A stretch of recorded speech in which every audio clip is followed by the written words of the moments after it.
Super, and again, wonderful to see Darren just doing tremendous things, and other tremendous things are happening at Colgate. Everyone knows Colgate, the toothpaste and toothbrush company, the world leader in oral care, and we know how important that is. Several studies, major ones, and many other smaller ones have been done over the last 10 years, showing that oral care not only is it critical for strong healthcare and particularly neurologic and cardiovascular care, but it's also a predictor for things to happen in the future. And so, one of the leaders within Colgate, we're really honored to have join us today, is Raj Kohli, who is the global vice president for our research and development at Colgate, and is doing a lot of very cool things in digital health. Raj, how are you today? Wonderful, Stan. Good afternoon. Good to meet you.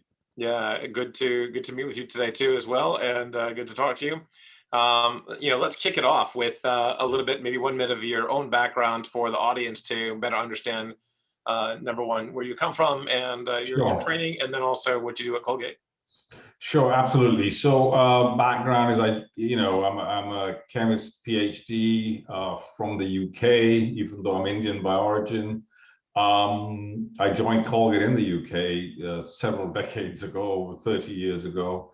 I've worked always in R&D with them for many years. But the advantage that I had on a career point of view was I had the ability with Colgate to work in many geographical locations.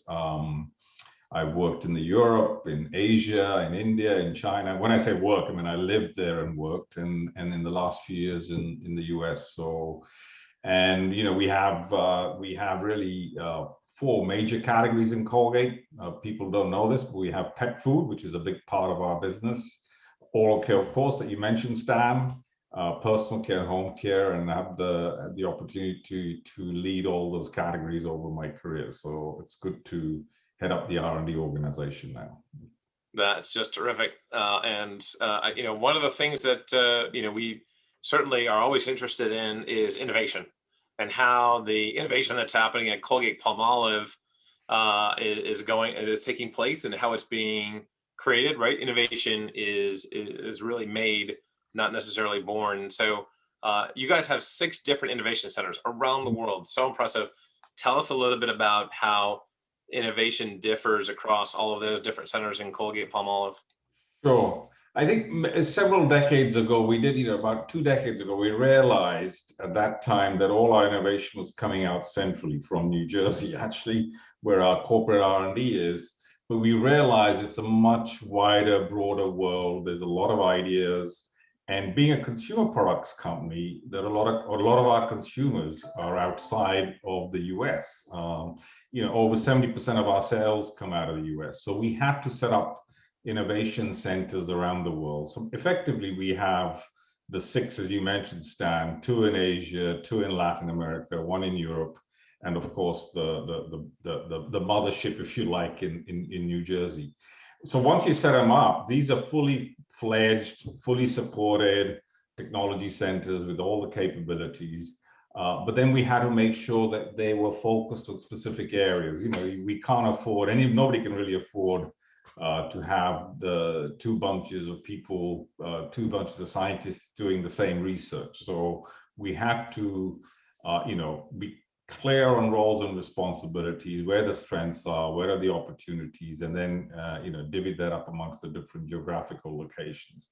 There are some things that require centralization. For example, clinical research in oral care is a very expensive, as you can imagine, very expensive proposition. So we decided to centralize that, but they still managed to run their clinicals in the different parts of the world, but it's all operated centrally. So that's how we managed it, and then we prioritize it by brands. So some regions are stronger in oral care, and some, actually, believe it or not, are stronger in skin health. So we then tend to make an innovation center that focuses on a particular area. So that's how we've tried to do it. But we're all interconnected. We're all regular contacts, so we make sure that everybody knows what everybody else is doing. So that's how we set up. That's really impressive, and that's, I think, it goes a long way toward the brand and the innovation at Colgate Palmolive over so many decades now. And how has the market shifted for especially from what you've seen in innovation over your years throughout your time at Colgate Palmolive? So let me talk specifically oral care. So when I joined Colgate, we used to talk about oral care, and we used to talk about make sure people didn't get cavities, they had fresh breath and strong teeth. That was kind of the focus. Today, we think very differently. We actually think of oral health. You touched on it, Stan, at the beginning. The amount of research that purports and supports that oral health has an impact on systemic health is huge. And we're very active in that space. So that's one area. The other area that's really changed is personalization. We all talk about that, but even in oral health, there's a lot of personalization. People are looking for personal solutions. So that's another area of focus. And perhaps probably the biggest one, and then, which is kind of what I know you're involved in, is connectivity. How do we connect people? How can they manage their own oral health a lot more? How can they know what they're doing rather than having to be told by somebody else? So that's another area that we're actively working on, trying to get that connection, trying to give people, consumers, the feedback on how healthy their mouths are, and hopefully then eventually how healthy their bodies are. So it really has evolved from a good cleaning toothpaste that gives you fresh breath and prevents cavities to really this whole ecosystem that we're looking at today, which has really meant, Stan, that we've gone beyond just being basic chemists and engineers into a whole bunch of different fields, which when I joined Colgate, I never imagined we'd do that. So. Yeah, and talking about that for a minute, what are some of the biggest innovations that have come out of Colgate, not just during your tenure there, but over the course of the company's long and really storied history? Sure. So I'll go back to the chemistry because that's obviously still important. I'll go back to fundamentally cavities. Cavities, believe it or not, is still one of the biggest diseases on planet Earth. Even today, a lot of people suffer, unfortunately.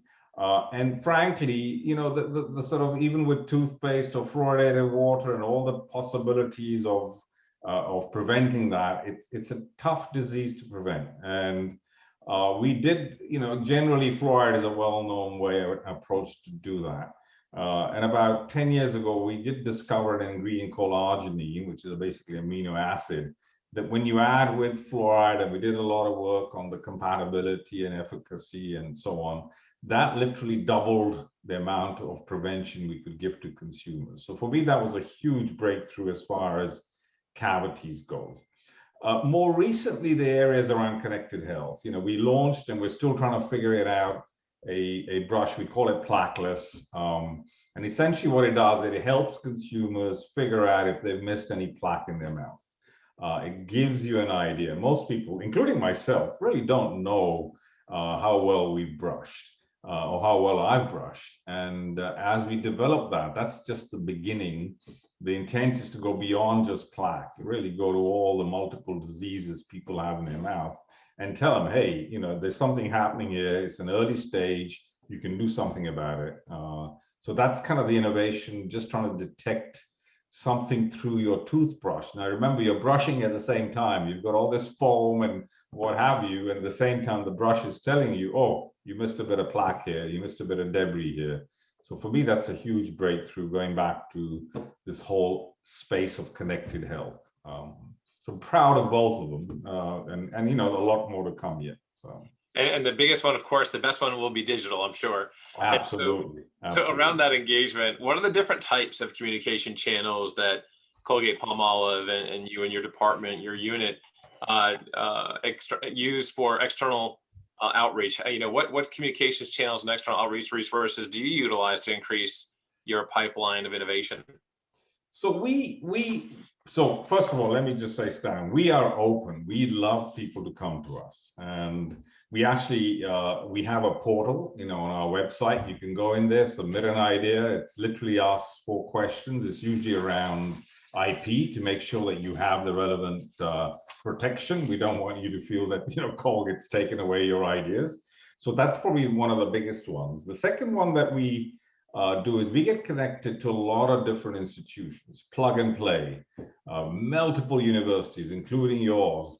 And we will have programs and research programs. We work with universities like yourself, Princeton, Columbia, Stanford. So we're connected with multiple programs there. One of the things that we're very good at is we have scouts sitting in different parts of the world. As I mentioned, you have these 6 innovation centers, but then we find independent scouts and we give them briefs. We say, can you please go look for something? Or they have an idea what space we're looking at. We have a list, in fact, even on our website, you can see what are the things we're interested in. And they're constantly looking out for stuff. And they actually tend to be very good at finding stuff and connecting the dots. Because the problem always is connecting something out there that may be relevant for us and perhaps the inventor or the person working hasn't realized. So that's another big area. Our own employees, believe it or not, Stan, are a huge resource for this. They connect, they go out, they find stuff, and that's another huge resource. But I would lay it out there to anyone on this call. So please connect us. If you have any ideas, go to our portal, go to the website, colgate.com, and you'll find us and submit your ideas. We'd love to hear from you. Absolutely. No, that's fantastic. And certainly, I think the link has been placed into the chat box, and Great. As is your LinkedIn page. I'm sure you could always use more LinkedIn folks to connect with there as well. Sure. Last question. We have about a minute and a half left.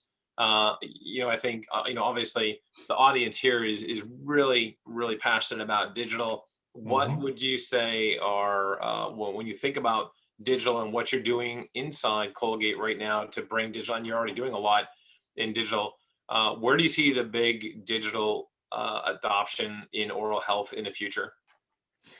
It's going to be a combination, we think, between the profession, the dentists buying into it and not feeling that that we're replacing them. The biggest fear is that. So one is whatever we come out with, we need endorsement from the profession.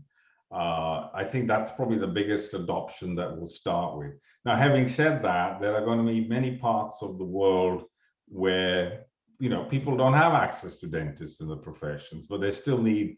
Most people will have an iPhone or a Samsung or whatever it is. They have access to some kind of digital device. Somehow, we need to get connected to those individuals. One of the biggest advantages that we have is, we're in 3 billion mouths every day. It's a lot of retail space, if you like, and there's a lot of opportunity. Somehow we have to find that sweet spot between what an individual is putting in their mouth and connecting it to their phone. For us, that's going to be the real breakthrough. People say automatically, okay, I'm getting that information from my toothbrush, and that's helping me. So for me, those are the sort of the two: get the profession on board, make them feel comfortable with whatever we're doing, and get the consumer on board and say, this is a second habit for me. I'm already brushing. I don't have to change habits. All I have to do is download the app, and that tells me immediately how well I'm doing on my brushing. So those would be the two areas I would say. All right. Well, we're all looking forward to it. And again, Raj, thanks for joining us today. And you're welcome. Enjoy the temperate June summer temperatures in the New York metropolitan area. We'll talk to you soon. Thank you. Thank you, Stan. Thank you. Bye.